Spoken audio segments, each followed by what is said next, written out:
Why are some of us suckers for pain?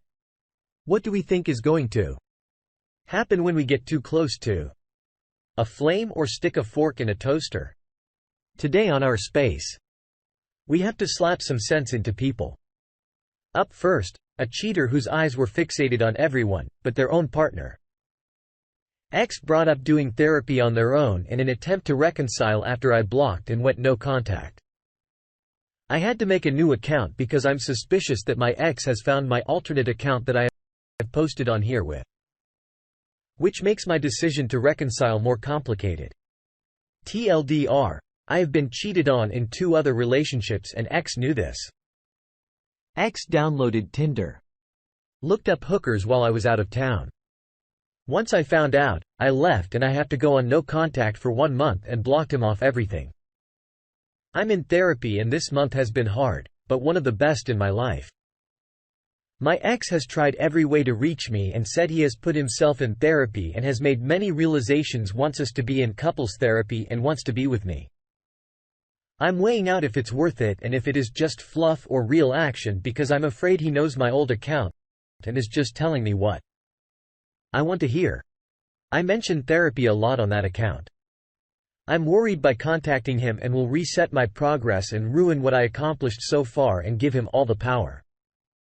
Long story short, I'm a 25 female. He is male 30 and has a daughter who is female 12. I met him a little over a year ago, August 2021, and we started off casual. We both got along really well and feelings developed. I asked him if we would move forward, and he said he still needed time to be casual. I appreciated the honesty and started seeing other people, and he became jealous. But still had cold feet committing and only decided to commit once someone I was seeing wanted to be exclusive with me. This August 2022 he got a temporary job opportunity in another city and asked me to move with him, to which I was hesitant, but agreed. His daughter would not be able to come as she was in school. It was a unique opportunity to try living together. I cooked, cleaned, did laundry, made him snacks, went down on him every day, even twice a day sometimes, in addition to sex. I always gave him time when he got home from work to decompress, and I always tried to give him understanding as he works 13-hour days. He was paying for mostly everything financially, so I thought I was fair that I helped him out and made his life easier. I was out of town for 4 days about in September 2022.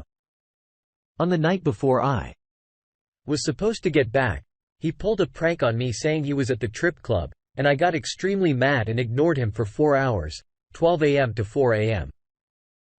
When he picked me up, as we were grocery shopping, he mentioned looking up hookers over the weekend. He's very upfront with me about women he finds attractive on Instagram, models, etc., as in he actually shows me. So him bringing up poker surprised me, but after I played it off as him being honest with me and he reassured me, he just looked and didn't do anything. We had been fighting a lot about how I think he is hiding a relationship and trying to appear single. He had huge issues complimenting me, but could compliment random women. Would toggle them in front of me and show me Instagram OnlyFans models all the time and only like photos of women he knew that were provocative, bikini selfie, etc. He also is still friends with his ex and other women he had sexual relations with, which makes me uncomfortable. I had many honest, calm conversations about how this bothered me, but he did not change.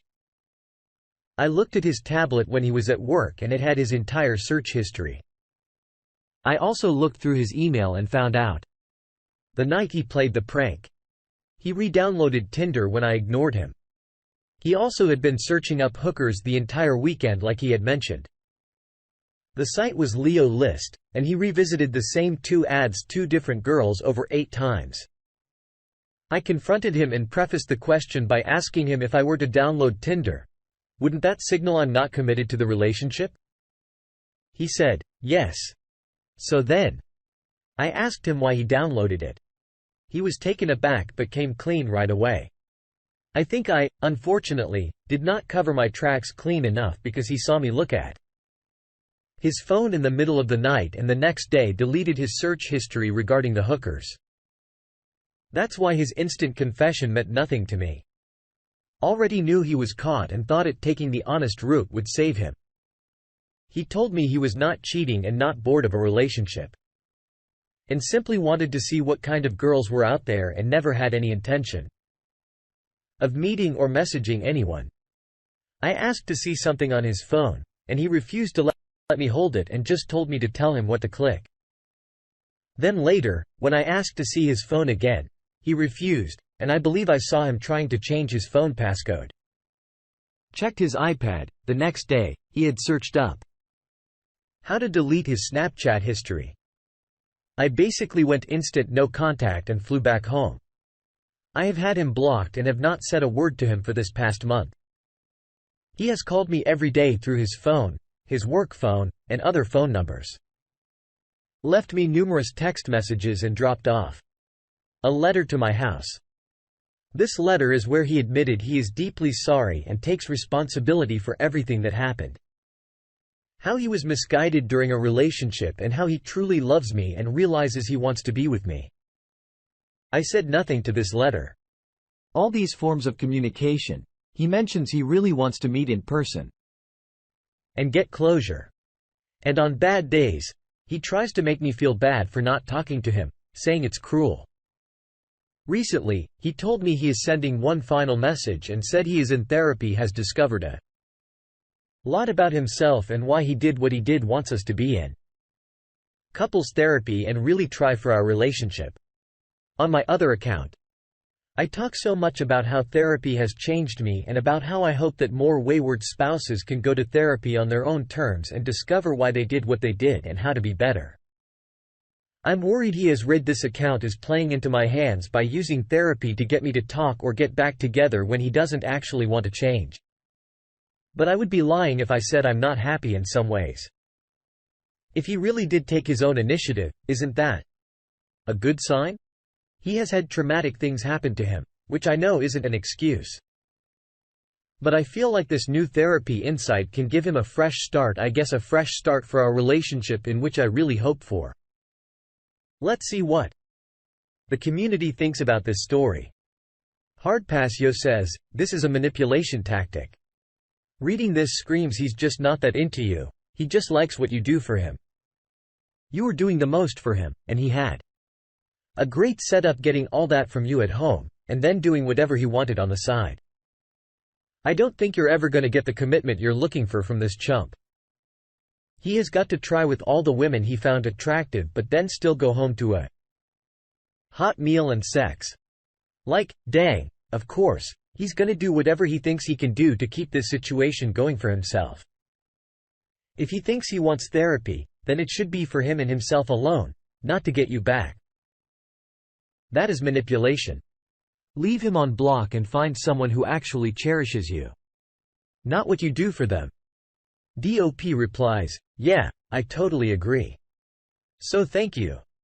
I just need the reality check because I feel like this past year has been me believing the manipulation off my sad delusional hope that he could change, and we could be together. Cliché, I can change him. I know. The therapy piece threw me for a loop. So that's why I have been reconsidering no contact. But I think what you're saying is extremely valid.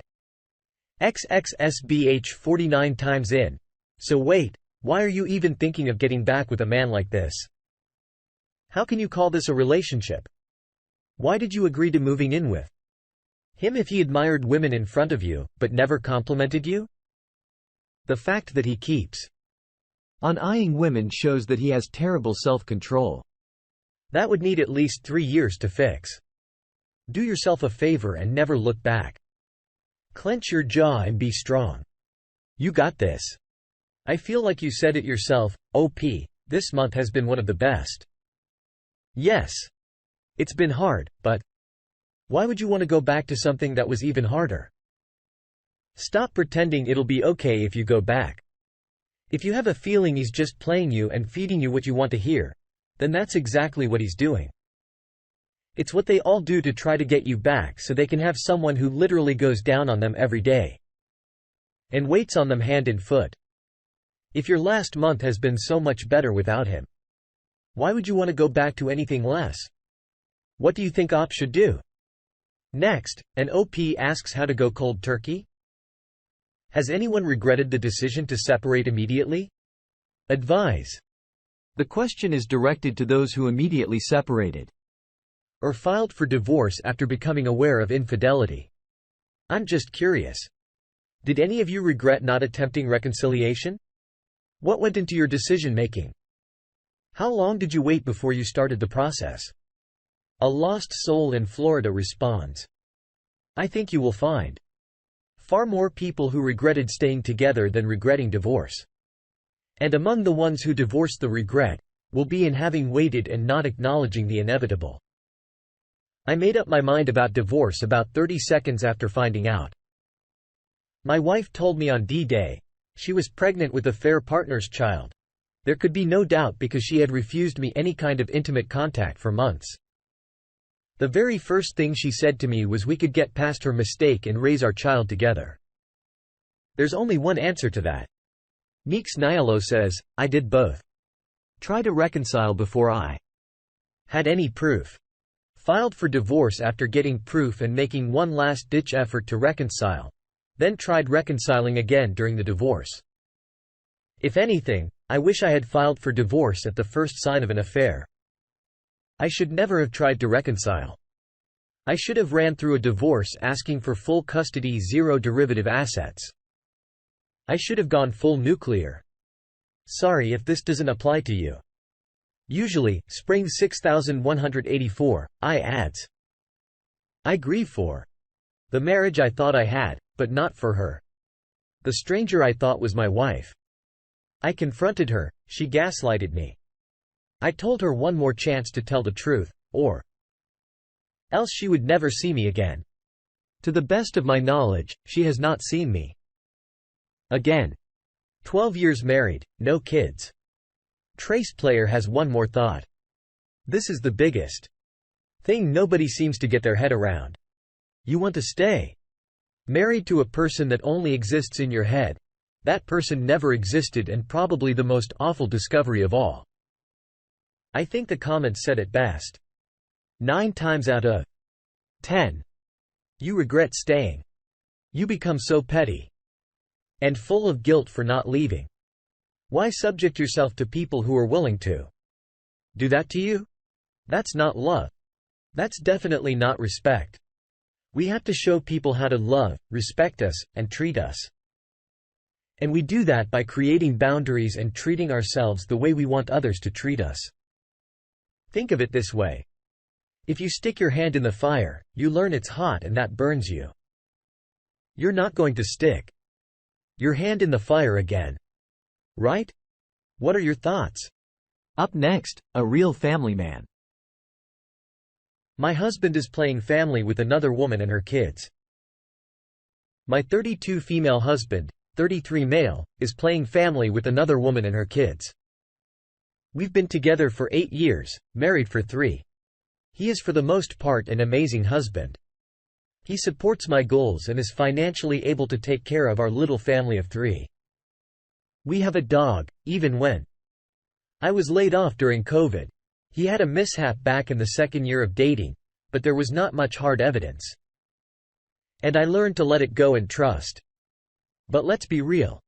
It'll always be on the back burner. I've been cheated on in the past, and it's not easy for me, but I love him. He takes great care of his grandmother and my family. He treats them with respect, love, and is always polite. He loves to clean, wash, and make the bed. I cook and grocery shop. We have our own home, and I worked hard to finally make a comparable income to him so that we can look forward to getting a bigger home next year. Our intimacy aspect of the relationship has been lacking a lot ever since year 2. Something's changed recently in our 30 year of marriage. He's a lot more aggressive when he talks, probably due to work. He's never aggressive to me and rarely argues with me. But seeing him speak with no sensitivity sometimes is a turn off. This was not how he was when I first met him.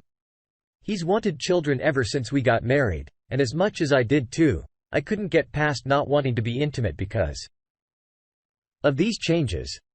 Just last week though, I broke through, felt ready again after I sat him down to have a talk about his recent behaviors, which he worked to change. I went to the doctor to figure out how I need to prepare, and we tried baby making for the first time in 5 months. 3 days later, I had a gut curiosity when I saw his laptop laying there when he wasn't home. I haven't checked his phone or laptop in years. I used to because I was insecure, and he had always given me access to it to prove its sincerity, but something wanted me to. I opened it up and found multiple love emails to another woman who was recently divorced and had 2 kids. He had passport applications open for the youngest kid, and further research showed him looking into Disneyland packages for 4. Yes. That woman knows that he is helping her kid with a passport renewal. And, yes, she knows I exist. His Instagram has photos of us in the profile picture and throughout the account. He had to do lists that they check off. Movies, date ideas, restaurants, which extracurricular activities he wanted to enroll the kids in next year, etc. FYI, this is not his child. I looked at the passport application and found the biological father's information, which matched the last name of the kid. Due to our lack of intimacy, his inability to communicate, he hates talking things out just like his grandpa. Combined with his want so badly to have children, he found someone who already had a head start and is playing father figure to them. His love notes to her state that he loves her, has never loved anyone this much and more. Guess a few years of not nosing around in his stuff made him lower his guard. I confronted him and he cried and admitted. He told me that he seeks intimacy, affection, and validation. All that I have not been giving him in the past so many years. He recognized that it was his fault for not communicating with me, sitting down with me and properly talking to me like what I do when I have an issue. He wants to work it out. He told me that there was no Disney trip or anything, but I know that their last encounter was 2 weeks ago at an Airbnb when he told me he was working a graveyard shift. I don't know how to react, but I know that I am scared, nervous, and sad. 8 years of life thrown away. We've built a home. I don't want to make rash decisions, but I don't know what kind of questions I should be asking myself and weighing to make good decisions for myself and him. I still love him, but I'm traumatized and hurt. What does it mean if I want to reconcile? What does it mean if I leave this? What do I do expect? The Sirius Maximum 488 response first. First, don't make a decision until your emotions settle down. Second, schedule an STD/STI test for both of you. Third, talk to a divorce lawyer to see what a divorce looks like for you. Look at your finances, and finally, look at the resources listed at the sub, Surviving Infidelity. Best of luck. Typical agency 8984 adds. Only you can decide if you choose to reconcile. Ask yourself these questions. Did he seem remorseful? Does he promise to cut contact with fair partner? Does a fair partner know about you? What did he do with the passport application? Is he willing to go to therapy? Did he tell you how long this has been going? How did it start? Further, save any proof.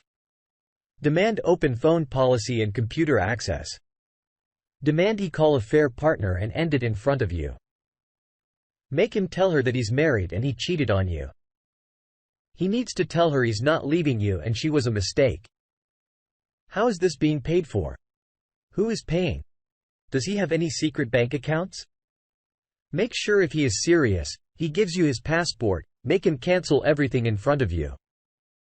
Hotel, tickets, plane tickets, any reservations. Make sure you write down the card number of these cancellations. You say he canceled it, but I'd double verify plus check for any additional trips that may be scheduled. Considering he's planning a trip with her kids, he's serious about her and met them. This also tells me this isn't a new relationship. Please think over everything thoroughly. Hugs to you. The op replies, thank you for this. Those questions, I know some answers. I think he will pay. There is no way. She has enough money coming out of her divorce with 2 children. With her current employment, there's no way. She makes enough to even get her own home in this expensive city. Which is why. The passport applications show she still lives with her ex-husband. I took photos of all the proof I can find. It kills me to look at them. He told me he met her at the gym in the beginning of the year. Some of these emails already started end of May. I thought about the open phone policy, deleting all social media apps on the phone, and access to all his email accounts. It seems so extreme. It makes me ask myself, I have to go above and beyond like this to secure my sanity and mend my heart, but I think if I did want to reconcile, these are definite steps I'm going to 100% take. We have one more reaction from Nona Organic. No kids, and he'd blame shifted. Run as fast as you can. It seems innocent to say I needed all these things I didn't get from you, but really what that means is he conditions his fidelity on you pleasing him. See how sneakily manipulative that is, putting the onus on you. To be clear, he cheated because he's selfish and thought he was too smart to get caught and you not too smart enough to find out. You're young and your husband has been playing daddy to another woman's kids and spending your spouse of money on them and telling another woman he's never loved anyone as much as he loved her before. So who is he lying to? Her or you? How are you to trust that again when the biggest predictor of someone's future behavior is their past behavior? Has he even sent her no contact email yet? Has he written you out a timeline of the affair from beginning to end? That's where you start. Visit chumplady.com and survivinginfidelity.com and pick up the book Cheating in a Nutshell. I'm really sorry this happened to you. You don't deserve this. You aren't to blame. How is he for the most part an amazing husband if he's cheated on you and it's on the back burner? If that's something that constantly at the back of your mind, then he's not an amazing husband, and whatever he's doing to try to prove otherwise is an act. Everything you've said about him is farther from an amazing husband. It's like you're trying to cover up the fact that he's a piece of crap. Seems like he's already made his decision. Honestly, I feel like really means you don't respect yourself enough to leave if you want to stay. Yes, it's scary to move on, but it's far more scarier to stay in a loveless, sexless relationship with someone who isn't willing to talk to you. If he can't talk, then crap won't get fixed. If he's playing house with some other family, time to move on, sweetheart. What do you think? And thank you for joining us today on our space. Like and subscribe and hit that notification bell so you don't miss out on our next video. We'd hate for you to miss out. But if you want to listen to more stories from me, check out our lounge where I feature a larger variety of non-cheating related stories. See you there.